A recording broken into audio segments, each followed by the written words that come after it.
Greek మైథాలజీలో ఒక story ఉందన్నమాట. సైరేనియం స్కోపులి అనే ఒక దేవి ఉందన్నమాట.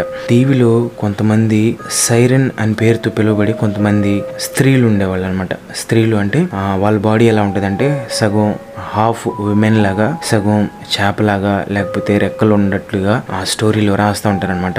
అవి చాలా అందంగా ఉండేవట. చాలా మృదువుగా ఎదుటి వారిని సెడ్యూస్ చేసే విధంగా వాళ్ళు మాట్లాడుతూ ఉండేవాళ్ళంట.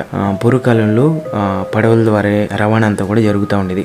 సో ఆ సముద్రం మీద ఆ దేవి దగ్గరగా ఏ పడవ వెళ్ళినా సరే వాళ్ళు ఏం చేస్తూ ఉండేవాళ్ళు అంటే పడవలో ఉన్న పురుషులతో మాట్లాడటం, వాళ్ళ కొరకు పాటలు పాడటం చేస్తూ ఉండేవాళ్ళంట.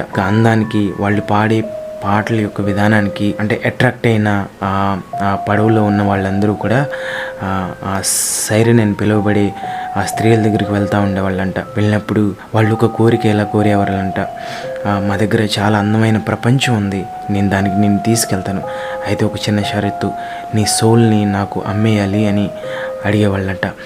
సో వాళ్ళ యొక్క మాటలకి వాళ్ళ యొక్క అందానికి ముగ్ధులైపోయిన వాళ్ళు సరేనని చెప్పేవాళ్ళట.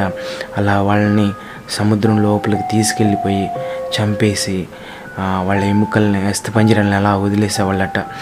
సో ఇది గ్రీక్ మైథాలజీలో ఉన్నటువంటి ఒక స్టోరీ అనమాట.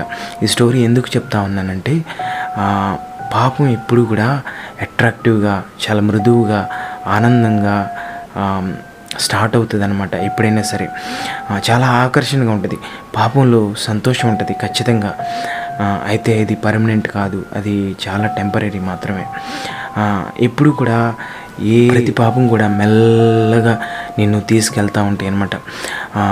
అలా వెళ్తా ఉన్నప్పుడు కొంత దూరం వెళ్ళిపోయిన తర్వాత వెనక్కి తిరిగి చూసుకుంటే ఎలా ఉంటుందంటే ఇంకా మరలా తిరిగి రాలేనంత దూరం వెళ్ళిపోయి ఉంటాం అన్నమాట. సైరన్ ఎలా అయితే ఒక వ్యక్తిని పాతాళానికి తీసుకెళ్ళిపోతుందో అలానే పాపం కూడా ఒక వ్యక్తిని పాతాళానికి తీసుకెళ్ళిపోతూ ఉంటుంది అనమాట. బహుశా నువ్వు కూడా సైరన్ లాగా మాటలు చెప్పే ఈ లోకానికి నువ్వు అడిక్ట్ అయిపోయి ఉన్నావేమో. జాగ్రత్త, త్వరలో నీ యొక్క సోల్ని నువ్వు కోల్పోతా ఉన్నావు.